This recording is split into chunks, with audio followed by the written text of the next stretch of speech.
Selama ini justru dia yang sibuk dengan politik. Kalau memang dia fokus dengan kesehatannya, nggak usah lah ngurusin PSI. Dia itu siapa gitu loh. Dia biarkan kader-kader PSI saja begitu. Dia kalau perlu ya PSI datang ke rumah minta kulon Pak Jokowi apa yang harus kami lakukan dalam kongres. Oh begini. Bukan lagi itu publik. Tampilkan di hadapan publik. Karena apa yang butuh diyakinkan bukan hanya Roy Suryo. Kalau kemudian Mas Ahmad selalu mengatakan tunjukkan ke publik, ya hari ini pertanyaan baliknya pasti akan publik yang mana. Karena itu saya memilih untuk menguncinya, dua pihak ini saya kunci rapat-rapat dalam sebuah ruangan. Silakan tunjukkan ijazahnya, lakukan pengujian di sana, sudah selesai. Cukup kan? Enggak, karena hari ini klien kami ini punya tanggung jawab publik. Kalau itu sepanjang itu terbuka terbuka disaksikan kamera, publik bisa melihat. Oh oke, itu yang kami tunggu. Untuk apa? Untuk publik juga tahu bahwa prosesnya transparan. Sekarang begini saja Mas Ahmad. Setelah Rismon dan Roy Suryo melakukan pengujian di tempat dalam ruang tertutup terhadap ijazah Joko Widodo, kami nggak mau ada fitnah. Justru nanti Roy Suryo dan Rismon ini para mengumumkan ke publik. Kami nggak mau ada fitnah. Rizal Padilla, Wakil TPUA. Kalau orasi ya, nih lihat nih VT-nya ya. Bola sudah di kotak penalti. Kotak penalti bola tinggal ditendang. Gol! Palsu. Allahu Akbar. Nah, kalau Anda sudah tonton, kalau dia berorasi, wah, menggebu-gebu sekali, seperti orang kesurupan. Tapi banyak juga orang yang menilai bahwa dia ini sakit jiwa. Seperti sakit jiwa.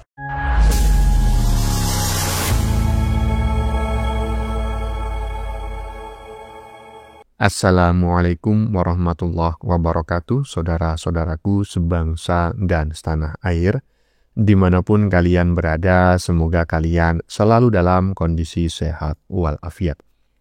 Berjumpa lagi dengan saya di Gaspol Update. Kami bukanlah buzzer pihak manapun, kami hanya menyajikan keputusan ada di tangan Anda.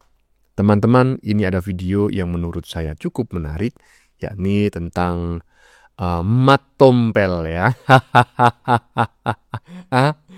Yang semua urusan Jokowi diurusin ya, direcokin. Setiap hari yang diomongin Jokowi aja. Padahal dia bukan kuasa hukum Jokowi, tetapi yang dibahas, yang disebut-sebut adalah Jokowi, ya kan? Aduh, bahkan Jokowi menghadiri Kongres PSI ya beberapa hari yang lalu. Lah dia semacam kebakaran jenggot gitu loh. Emang salah Jokowi itu apa? Tompel. Apa salahnya Pak Jokowi? Aduh, tompel. Bilang saja kau itu sebetulnya adalah penggemar berat Jokowi gitu ya. Cuma kau enggak digubris sama Jokowi karena Jokowi tahu kau itu koplaknya kagak ketulungan. Mungkin kalau Pak Jokowi mau jujur ya, mungkin orang-orang yang selama ini suka menghina, mencaci, memaki, bahkan memfitnah Pak Jokowi termasuk Mat Tompel itu sering mengirim surat ke Pak Jokowi atau mengirim pesan melalui orang-orang terdekat Pak Jokowi untuk bertemu, konsolidasi dan lain sebagainya di masa yang lalu. Tetapi karena tidak pernah digubris, akhirnya mereka balik kanan menyerang Pak Jokowi. Biasa cari perhatian. Tetapi teman-teman ya, seperti biasa, begitu kalah telak dalam sebuah perdebatan gitu ya, nggak bisa menjawab ya kan, ketika dikejar dengan pertanyaan cerdas oleh host yang cerdas. Makanya kalau mengundang mereka ini hostnya harus cerdas gitu loh, jangan seperti si Aiman ya kan, atau si Najwa Shihab gitu ya. Harus host yang cerdas, tidak berpihak gitu, baru ya kan. Ini orang itu kayak curut kejang-kejang gitu. Daripada kamu ngurusin Jokowi, Pel ya. Ini pesan dari saya, Pel ya. Nasihat lah. Lebih baik kau urusin itu Mbah Egy ya, yang minta tolong ke sana sini ditolak, bahkan sekarang ada di London, Inggris, nggak mau balik lagi. Kau urusin dia aja, Pel ya. Juga urusin tuh si Dokter Mangkrak ya kan, kemudian si krisis moneter ya, yang semakin kesini semakin miring, Pel. Coba bayangin, Dokter Mangkrak gitu, katanya mengirim surat ke Donald Trump. Emang dia pikir Donald Trump itu pacarnya? Nah, bagaimanakah videonya dan bagaimanakah respon netizen? Mari kita tonton bersama, kemudian mari kita komentari bersama di bagian akhir video. Ini dia. Selama ini justru dia yang sibuk dengan politik. Kalau memang dia fokus dengan kesehatannya, nggak usah lah ngurusin PSI. Dia itu siapa gitu loh. Dia biarkan kader-kader PSI saja begitu. Dia kalau perlu ya PSI datang ke rumah minta kulon Pak Jokowi apa yang harus kami lakukan dalam kongres. Oh begini. Bukan lagi itu publik. Raja ngeyel. Mat Tompel pekok, kamu itu siapa pel Tompel? Iya, ya. Jadi siapapun orangnya kan tidak berhak mengurusi pribadi orang lain. Mau Pak Jokowi itu setelah menjabat sebagai presiden 2 periode masih ngurusin politik, misalnya masih hadir ke acara Kongres PSI. Lah urusanmu itu apa pel? Bukankah itu dilindungi oleh undang-undang pel, ya kan? Pak Jokowi mungkin tidak akan mencalonkan diri lagi sebagai presiden, tetapi aktivitas politiknya, itu kan urusan Pak Jokowi, Tompel. Mending kau itu ngurusin yang namanya Mbah Egi, ya kan, si krisis moneter, si dokter tipu, ya kan. Karena dialah orang yang kau bela dalam perkara ini. Ngapain kau justru banyak memikirkan, ya kan, lawan hukum orang-orang yang kau bela gitu loh, Pel. Aduh, Tompel, lanjut. Kenapa kedua belah pihak tidak bertemu? Anggaplah dalam sebuah ruang tertutup, Joko Widodo perlihatkan ijazahnya, Roy Suryo, Rizwan Syanipar lakukan pengecekan terhadap ijazah tersebut, selesai sudah. Dari kami. Ya. Pertama, tidak pernah ada tawaran itu. Yang kedua, ini domainnya bukan lagi domain Roy Suryo. Maka kenapa Roy Suryo meminta itu tampilkan di hadapan publik? Kenapa? Yang butuh diyakinkan bukan hanya Roy Suryo. Kalau kemudian Mas Ahmad selalu mengatakan tunjukkan ke publik, ya hari ini pertanyaan baliknya pasti akan publik yang mana. Karena itu saya memilih untuk menguncinya, dua pihak ini saya kunci rapat-rapat dalam sebuah ruangan, silakan tunjukkan ijazahnya, lakukan pengujian di sana, sudah selesai. Cukup kan? Enggak, karena hari ini klien kami ini punya tanggung jawab publik. Kalau itu sepanjang itu terbuka ya, terbuka, disaksikan kamera, publik bisa melihat, oh oke, itu yang kami tunggu. Untuk apa? Untuk publik juga tahu bahwa prosesnya transparan. Sekarang begini saja Mas Ahmad. Ya. Setelah Rizwan dan Roy Suryo melakukan pengujian di tempat dalam ruang tertutup terhadap ijazah Joko Widodo, Kami nggak mau ada fitnah. justru nanti Roy Suryo dan Rizwan Syanipar para mengumumkan ke publik. Kami nggak mau ada fitnah. Masuk angin lah itu di ruang itu, ngomongnya sesuai keinginan Jokowi, kami nggak mau ada fitnah. Berarti benar dugaan saya. Apa itu? Walaupun ini sedang menjadi sebuah proses hukum, tapi menarik atensi publik tampaknya merupakan target utama. Bukan untuk hukum itu sendiri. Bukan, Tapi justru. sungguh-sungguh untuk membangun opini publik. Tampilkan itu di ruang persidangan. Ruang publik, kalau ruang persidangan kan kita masuk persidangan. Ruang publik pun nggak jadi mas. Jadi sulit untuk diterima oleh nalar saya. Ini kita ingin bicara tentang pengujian saintifik sebagai dasar kerjanya proses hukum. Atau sebetulnya sekali lagi, ini lebih pada untuk membangun opini publik. Jadi kalau membangun opini publik, ya ini Gini nih ya kan, kalau hostnya itu cerdas, saya suka gitu loh. Jadi saya bukan orang yang tidak menerima perbedaan pendapat teman-teman ya. Tetapi jika perbedaan pendapat itu sudah jelas-jelas salah tetapi diakomodasi oleh pihak penyelenggara, maksudnya itu talkshow misalnya, host atau presenternya memberikan peluang selebar-lebarnya kepada orang yang koplak-koplak, itu saya merasa sakit hati gitu loh. Seharusnya host itu bersifat netral seperti yang disampaikan atau dipertunjukkan oleh host-host barusan gitu kan. Iya, jadi si Mat Tompel tuh harus dikejar dengan cara seperti itu gitu loh. Tujuannya apa sih gitu loh? Ingin menunjukkan ijazah Pak Jokowi di hadapan publik. Memang urusannya publik itu apa? Emang publik bisa menilai bahwa ijazah Pak Jokowi itu asli atau palsu? Kalau Anda yang menganggap diri Anda itu seorang peneliti, ya cukup Anda saja. Kalau memang Anda benar-benar seorang peneliti, ya kan? Ngapain harus ditunjukkan kepada publik yang katanya kami takut ada fitnah? Ngapain takut, ya kan? Mana ada ceritanya tukang fitnah takut difitnah. Lanjut. Ada yang tahu nggak orang-orang yang ngurusin ijazah palsunya Pak Jokowi? Pak Jokowi sudah selesai menjabat 2 periode. Udah, ya sudah gitu kan. Nggak usah diusut lagi. Negara Cina itu udah bisa bikin robot. Indonesia masih masih ngurusin ijazah palsu. Ya, begitulah ya orang yang berpikiran mundur. Ya kan Bang? Iyalah, Bang netizen barusan keren kali. Di barat itu mereka sudah memikirkan ya kan AI ya kan. Kemudian ada juga kontra AI karena AI itu dianggap sangat berbahaya, maka sudah mulai membuat ya skrip-skrip ya kan, alat-alat yang bisa ya membuat AI yang lebih canggih untuk membentengi AI yang sudah ada misalnya gitu kan. Iyalah. Orang sudah mikirin bagaimana itu trading gitu ya. Ini ngurusin ijazah aja. Ngurusin ijazah sok-sokan katanya akan dibawa ke forum internasional. Mana ada yang ngurusin ijazah Jokowi di dunia internasional? dibawa ke Amnesty International di London oleh Mbak Egy, ya bukan ditolak tapi nggak digubris, nggak dipedulikan.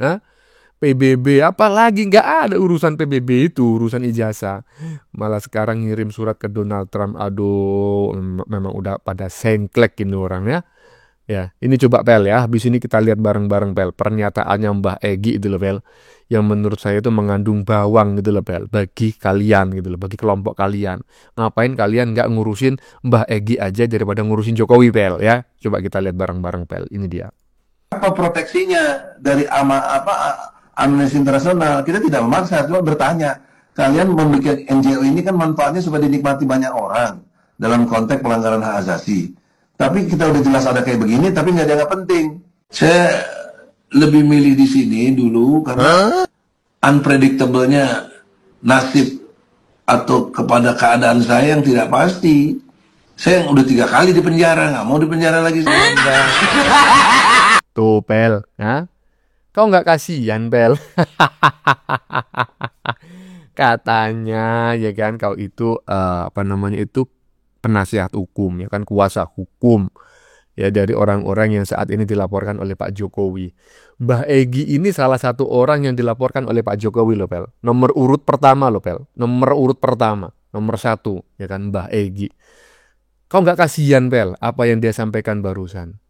Dia terlunta-lunta Pel di London, Inggris sana mengadu ke Amnesty Internasional, nggak dipedulikan. Mau balik takut di penjara karena udah 3 kali di penjara Pel. Kau nggak kasihan Pel? Mending kau ngurusin dia aja gimana caranya dia itu selamat sentosa lahir batin. Nggak usah kau ngurusin Jokowi Pel. Aduh, lanjut. Salam waras. Nah, Rizal Padilla, Wakil TPUA. Kalau orasi ya, nih lihat nih fitinya ya. Bola sudah di kotak penalti.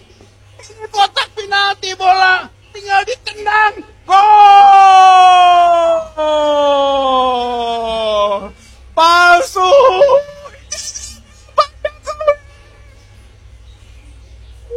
Allahu Akbar. Allahu Akbar. Nah, kalau Anda sudah tonton, kalau dia berorasi, wah, menggebu-gebu sekali, seperti orang kesurupan. Tapi banyak juga orang yang menilai bahwa dia ini sakit jiwa. Seperti sakit jiwa. Tapi ketika dia ini dihadapkan dengan suatu debat di suatu forum, kayak ayam sayur. Nggak ada apa-apanya. Jadi kalau misalkan tempo hari dia tampil di iNews di segala macam itu, ketika berdebat sama orang, ya udah. Nggak ada apa-apanya. Ngecereot. Jadi orang-orang ini benar-benar sangat pembenci Jokowi akut. Jadi apa yang dilakukan oleh Jokowi itu salah semua di mata mereka ini. Dan tidak tahu kita kenapa ya. Mungkin karena hatinya sangat benci dengan Jokowi. Dan Rizal Padilla ini salah satu dari 12 tersangka yang nantinya akan mendekam di sel. Dan saya yakin 1000% kata si Rismon Sianipar. Nah, kalau yang satu ini si Rizal Padilla ini katanya dan stresnya tingkat tinggi. Dan semoga setelah diperiksanya oleh Pak Jokowi, oleh penyidik di Polda Metro Jaya yang melakukannya di Solo, karena dengan pertimbangan akhirnya diperiksa di Solo dan akan lebih cepat menjebloskan orang-orang ini di dalam penjara, karena kita sudah muak sekali melihat tingkah laku mereka seperti orang kesurupan, seperti orang yang kurang waras dalam fitnahnya terhadap Pak Jokowi. Dan semoga cepat terselesaikan. Jadi benar-benar rakyat RI sudah muak sekali melihat tingkah laku dari ex-FPI dan HTI ini yang hanya cuma dapat memecah belah bangsa Indonesia ini. Ya. Jadi buat si Rizal Padilla, silakan Anda berkoar-koar dengan fitnah-fitnahan keji Anda, dengan mengolok-olok Jokowi, dan pada akhirnya Anda akan menangis di dalam sel dan Anda akan menyesali. Dan semoga Anda di dalam sel nanti akan merenungi apa kesalahan dari Anda sebagai hukuman dari atas apa yang Anda perbuat selama ini. Orang Islam kok kerjanya gibah, orang Islam kok kerjanya fitnah. Itu fitnah itu. Hati-hati dengan fitnahmu, karena fitnah itu lebih kejam daripada pembunuhan, dan Anda akan mendapatkan hukum tuai tabur. Apa yang Anda tabur, itulah yang Anda akan tuai. dan Anda telah memfitnah dan Anda harus mempertanggungjawabkannya di muka hukum dan di akhirat nanti ya. Salam waras semuanya. Iya, seperti itulah ya kan. Tuduh ijazah palsu, Rizal Padilla stres berat, penjara telah menanti. Tompel, kau ngurusin Jokowi sementara orang yang kau bela, coba lihat kau itu, psikologinya udah murat marit loh, Bel, ya kan, udah terdesak, udah kepecirit ya kan, mencret, udah menunjukkan gejala-gejala kelainan psikologi, kelainan kejiwaan. Kau malah sibuk ngurusin Pak Jokowi, kau urusin aja orang yang kau bela ini, Pel ya. Aduh. Bagaimana menurut kalian? Keputusan ada di tangan Anda. Silakan tulis di kolom komentar. Baik Anda yang setuju maupun yang tidak setuju dengan isi konten ini. Sebelumnya saya memohon maaf jika dalam penyajian konten ini ada kata-kata yang menyinggung, kurang tepat penggunaannya, atau ada data yang dianggap keliru atau salah. Saya memohon maaf yang sebesar-besarnya. Kita jumpa lagi di lain video. Salam NKRI.